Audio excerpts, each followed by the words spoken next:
Coucou Lily. Coucou Benoît. On est vraiment très heureux de vous retrouver. Oui, ça fait longtemps. Ah, carrément. On reprend du service. C'est bon, on peut y aller. C'est Reva. Notre métier, chers frères et sœurs, et vous qui nous faites la grâce de nous suivre et de nous recevoir chez vous, bonjour. Et recevez les salutations de la direction du centre de mission en Polynésie. Voici les paramètres qui vont consolider notre service.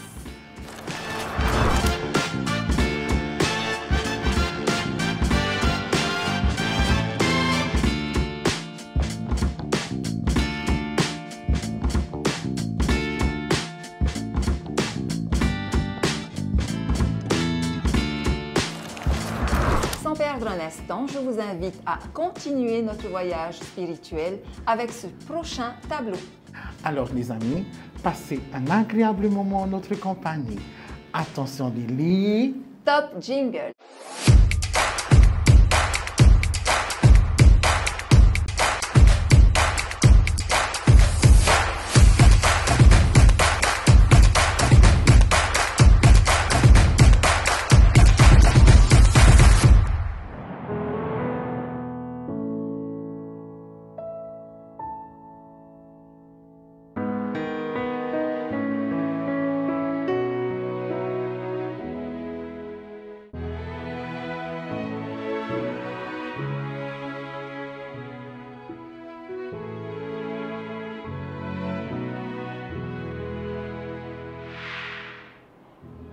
Préparons-nous à recevoir l'Esprit Saint. Prions Dieu. Dieu Tout-Puissant, riche en grâce et en miséricorde, tu es la force de tous ceux qui placent en toi leur confiance. Dispose-nous à t'adorer en esprit et en vérité, et à te rendre honneur dans un saint respect. Vivifie notre dévouement pour toi, de telle sorte que nos cœurs soient remplis de la joie de ton royaume, et que notre vie devienne une action de grâce qui te glorifie. Permets-nous d'écouter maintenant ta parole. Aide-nous à la recevoir dans l'humilité et à y demeurer attachés avec constance. Créons-nous l'obéissance nécessaire pour accomplir les œuvres bonnes que tu donnes. Que par elles, nous sachions te remercier, nous qui te sommes redevables pour ton amour rédempteur en Jésus-Christ. Amen.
cœur, Seigneur, que je sois grand.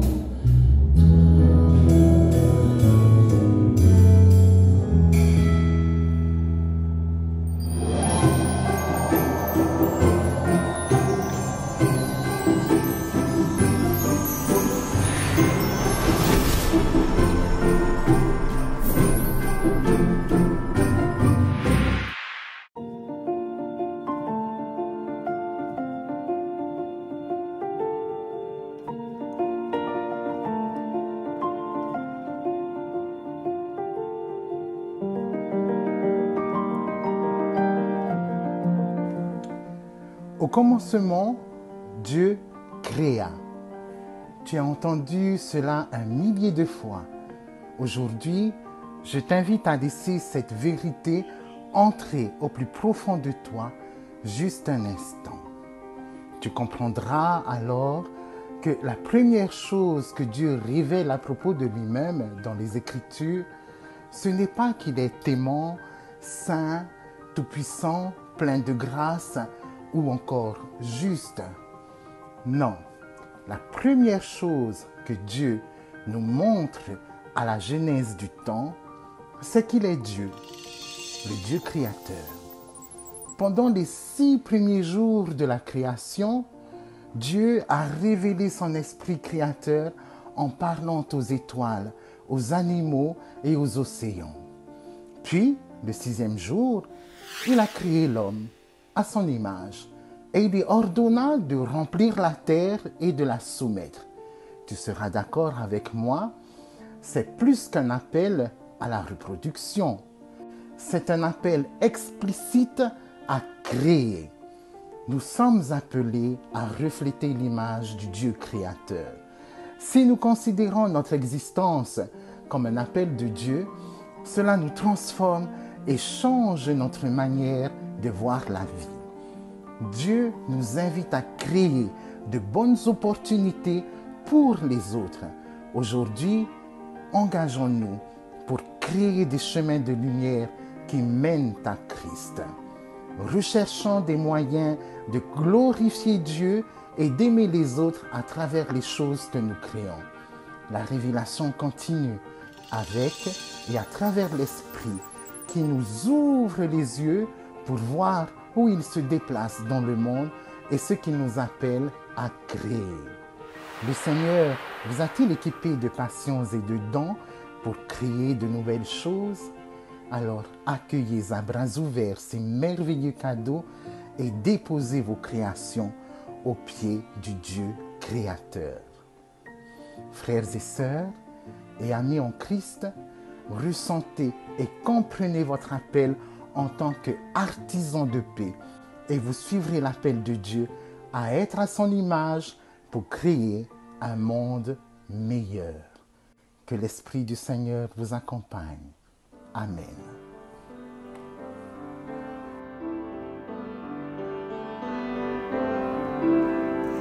Rends-moi serviable, humble de cœur. Seigneur, fais de moi un serviteur pour soutenir ceux qui sont en douleur. Rends-moi serviable, rends-moi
pouvons-nous lutter contre l'hypocrisie dans notre propre vie? À quel moment sommes-nous le plus tentés d'éviter de vivre la foi que nous déclarons? Que voyons-nous lorsque nous regardons dans le miroir de la loi d'amour parfaite de Dieu? Comment cela nous aide-t-il à rester centrés sur notre identité chrétienne? Quelle preuve y a-t-il que la communauté du Christ est passée d'une théologie des œuvres à une théologie de la grâce? Voici des questions pertinentes et parfois dérangeantes que soulève l'auteur de notre extrait biblique du jour. Bienvenue dans l'exploration de l'Écriture.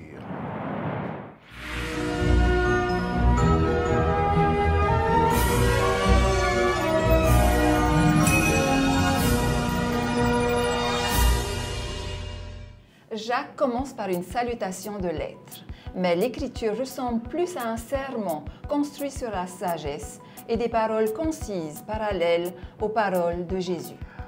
Conçu pour aider les chrétiens à vivre dans la communauté, Jacques met fortement l'accent sur la paix et la justice. Jacques est l'un des écrits les plus socialement conscients du Nouveau Testament. Jacques occupe une place spéciale dans la communauté du Christ en raison du lien entre Jacques chapitre 1 verset 5 et Joseph Smith Jr. cherchant la volonté de Dieu dans le bosquet de Palmyre. De plus, la base scripturaire de notre sacrement d'imposition des mains pour les malades se trouve dans Jacques. L'auteur peut avoir été Jacques, le frère de Jésus. Mais de nombreux érudits pensent que c'est un disciple ultérieur de Jacques qui a préservé les enseignements de l'apôtre. Le passage d'aujourd'hui commence par l'acte gracieux de création de Dieu et ses bénédictions abondantes. Le Créateur, le Père des Lumières, a prononcé la parole qui a créé l'humanité. Cette déclaration théologique pourrait également faire référence au Christ en tant que Verbe incarné, entraînant la renaissance et la rédemption. Dans les deux cas, l'humanité est conçue comme les prémices des travaux de Dieu, un objectif qui nous met au défi d'être le meilleur possible. Pour être à notre meilleur niveau, les disciples doivent améliorer des comportements spécifiques. Le premier sur la liste est d'être prompt à écouter, lent à parler et lent à se mettre en colère. Oh, c'est tout moi, Je ça. suis certain. Le thème de la colère apparaît souvent dans la littérature de la sagesse et Jacques le souligne dans les versets ultérieurs. Par grâce, Dieu implante la parole dans nos âmes où elle grandit et prospère si nous nous débarrassons de la croissance de la méchanceté qui trop souvent s'enracine. La parole vivante du Christ a le pouvoir de sauver vos âmes. Si les disciples passent du simple fait de prononcer les enseignements du Christ à les faire vivre par des actes chrétiens. Soyez des exécutants de la parole et pas simplement des auditeurs. Ceux qui ne parviennent pas à transformer leurs croyances en actes sont comme des personnes qui ne se reconnaissent que dans un miroir en regardant fixement dans le reflet. Ils oublient qui ils sont et agissent comme quelqu'un d'autre lorsqu'ils s'en vont. C'est une image d'hypocrisie et d'auto-tromperie.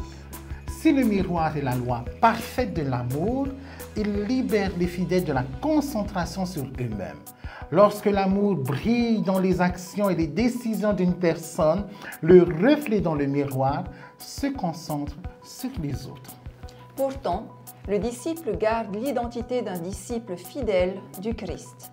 Ils n'oublient pas qui ils sont et les autres le reconnaissent à travers leurs actes. Ils sauront que nous sommes chrétiens par notre amour. Jacques donne des exemples de religion authentique et sincère dans les versets 26 à 27. Les personnes vraiment religieuses gardent leur langue, prennent soin des orphelins et des veuves et ne permettent pas à la brisure du monde de gouverner leur cœur et leur vie. Ce passage équilibre soigneusement la théologie de la grâce et la théologie des œuvres. Le don de naissance et de renaissance de Dieu est un don de grâce non mérité. L'Évangile est implanté dans nos cœurs par la grâce seule. Notre réponse est de mettre en action l'amour que nous avons reçu. Notre réponse est de partager cet amour avec les autres et de répondre à leurs besoins. Jacques insiste sur la nécessité d'agir et de faire tout au long de notre vie. Mais la grâce se cache en arrière-plan. Elle n'est jamais oubliée. Au cours des dernières décennies, la communauté du Christ est passée d'une insistance sur les œuvres à une théologie de la grâce. Lily, si tu veux bien, rappelons les idées centrales de notre scripturaire. Oui, alors premièrement, conçu pour aider les chrétiens à vivre en communauté, les uns avec les autres, le livre de Jacques met fortement l'accent sur la paix et la justice. Deuxièmement, Jacques met les disciples au défi de passer de la simple expression verbale des enseignements du Christ à les faire vivre à travers l'action chrétienne. Troisièmement, ce passage équilibre soigneusement la théologie de la grâce et la théologie des œuvres. Nous répondons au don de grâce de Dieu en mettant en action l'amour que nous avons reçu. Quatrièmement, au cours des dernières décennies, la communauté du Christ est passée d'une insistance sur les œuvres à une théologie de la grâce.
Chères sœurs et frères, amis de la communauté du Christ, corps de l'Église, je vous salue au nom de celui qui règne dans l'éternité. Je suis en joie d'être encore auprès de vous afin de vous partager la parole de Dieu. Notre réflexion d'aujourd'hui porte sur le thème suivant: abolir la pauvreté et faire cesser les souffrances. Ce sujet est accompagné par les écrits de l'apôtre Jacques au chapitre 1, versets 17 à 27. Abolir la pauvreté et faire cesser les souffrances. Ha'amau ite veve et fa'aoreroa ite mau ma mère. Cette question sur la pauvreté n'est pas une nouveauté dans l'Église. Elle a déjà fait l'objet d'une réflexion il y a de cela une dizaine d'années. Mais qu'est-ce que la pauvreté? Selon certaines idées, la pauvreté, c'est lorsque je suis dans une infériorité matérielle. Et cela se traduit par des difficultés à subvenir à ses propres besoins et à ceux de ses proches. En résumé, être pauvre, c'est ne pas avoir de télé, de voiture, de machine à laver, d'ordinateur, d'Internet, de four, de micro-ondes. Et comme nous n'avons pas tous ces appareils, on ne peut pas faire ce que l'on veut. Donc, pour qu'il n'y ait pas de pauvreté, il suffirait juste de supprimer la voiture, la télé, la machine à laver et tous les appareils du quotidien. Est-ce que cette définition de la pauvreté correspond à la largeur, à la longueur, à la hauteur et à la profondeur de l'intelligence de Dieu? Pour arriver à comprendre la pauvreté, je vous ramène à l'évangile de Matthieu 5, verset 17. Ne pensez pas que je sois venu pour abolir la loi. Le Christ n'est pas venu pour abolir la loi de Moïse, mais aujourd'hui, il nous est invité à abolir la loi de la pauvreté. Oui, la pauvreté est une loi. C'est une loi temporelle qui a été établie par l'homme, et en particulier par l'intendance de l'humanité sur la création. Voilà comment on pourrait résumer cette loi. Si tu ne vas pas à l'école, tu ne vas pas avoir un bon travail et tu ne vas pas pouvoir acheter une machine à laver, une télé et tu seras un pauvre. Alors que nous savons qu'il y a des individus qui ont tout, mais ce sont des menteurs, des voleurs, des personnes jalouses et qui ne sont pas heureux. Est-ce qu'avoir une voiture, une télé et tout ce que la technologie peut nous offrir nous rapproche de Dieu, nous fait connaître Dieu? Pourquoi est-ce que l'être humain, cette créature divine, n'a pas assez d'intelligence et de sagesse pour créer un système où la pauvreté et la richesse n'existent pas? Cette loi temporelle qui a été créée par l'humain est le résultat d'une intendance qui n'est pas bonne. En effet, aujourd'hui, l'intendance de l'humanité sur la création est centrée sur des intérêts et non sur les bénédictions ou sur le bien-être. Par exemple, est-ce que ceux qui fabriquent des voitures ou des télés le font pour le bien-être des personnes? Non, ils le font pour des intérêts. S'ils fabriquaient des machines ou des voitures pour le bien-être des personnes, ces machines ne tomberont jamais en panne. La pauvreté est, comme la pollution, la corruption, la convoitise, l'égoïsme, c'est le résultat et la conséquence d'une mauvaise intendance de la création. Et la souffrance est l'aboutissement de cette conséquence. C'est l'intendance de la création qui est pauvre. Pour abolir la pauvreté, il nous faut transformer, changer notre intendance pour la rendre plus riche. Pour cela, il faut commencer par nous-mêmes, par notre famille, par notre groupe de personnes, par sa congrégation, pour que chaque petit changement à l'unité deviendra grand. Dans Doctrine et Alliance à la section 147.5a, il est dit: l'intendance est la réponse de mon peuple au ministère de mon Fils, et elle est également exigée de tous ceux qui cherchent à construire le royaume. Si la mission du Christ est notre mission, elle commence par notre intendance. Que le Seigneur nous bénisse en abondance. Amen.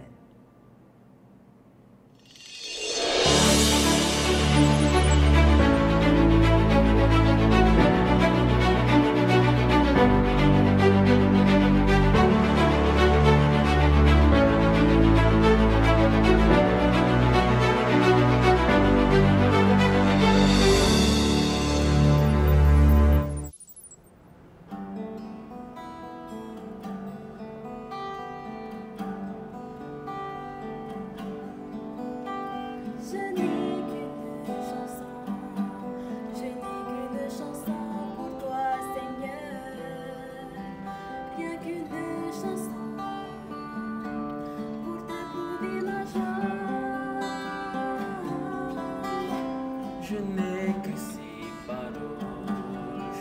que ces paroles pour toi, mon Dieu.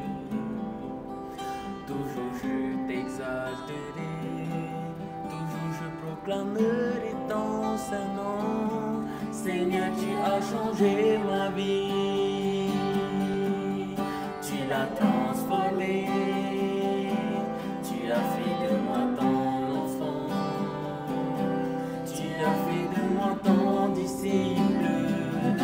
Seigneur, tu as changé ma vie. Oui, tu l'as rempli d'amour. Oui, tel que je suis, tu me prends, Seigneur. Seigneur, tu as changé ma vie, changé ma vie. Tu l'as transformé. Tu as fait de moi ton enfant. Tu as fait de moi ton disciple. Seigneur, tu as changé ma vie. Oui, tu l'as rempli d'amour. Oui, tel que je suis, tu me prends, Seigneur. Oh oui, toi, Seigneur, tu as changé ma vie.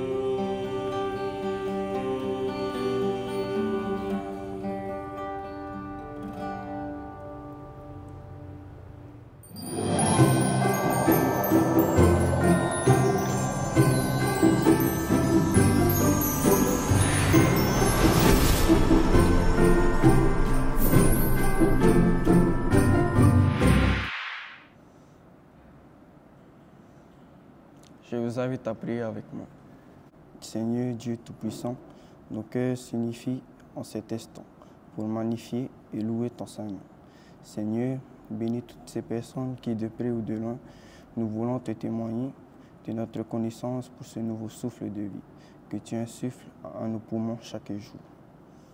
Permets-nous de nous renouveler dans tes enseignements selon ta compréhension et non la nôtre.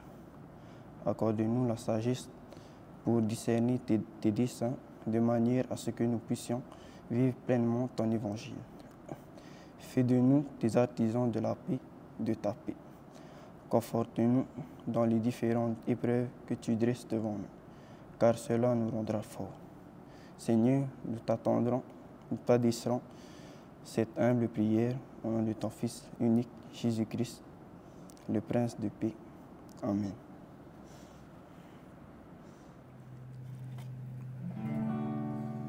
Salut à Jésus, salut Emmanuel, roi des rois, Dieu tout-puissant, étoile du matin. À travers l'éternité,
voilà les amis, nous sommes arrivés au terme de notre programme. La communauté du Christ de Polynésie vous remercie pour votre fidélité. Je vous rappelle que vous pouvez retrouver cette émission sur notre chaîne YouTube et que vous pouvez toujours suivre nos actualités sur notre page Facebook. Et surtout, n'oubliez pas de partager et de liker nos émissions. Frères et sœurs, n'oubliez pas, un service en présentiel est toujours d'actualité. Donc, n'hésitez pas à rejoindre vos congrégations respectives pour célébrer entre amis et en famille la grandeur de Dieu. La communauté du Christ de Polynésie vous embrasse tendrement. Et surtout, Lily, N'oubliez pas, soyez une bénédiction tant attendue de Dieu.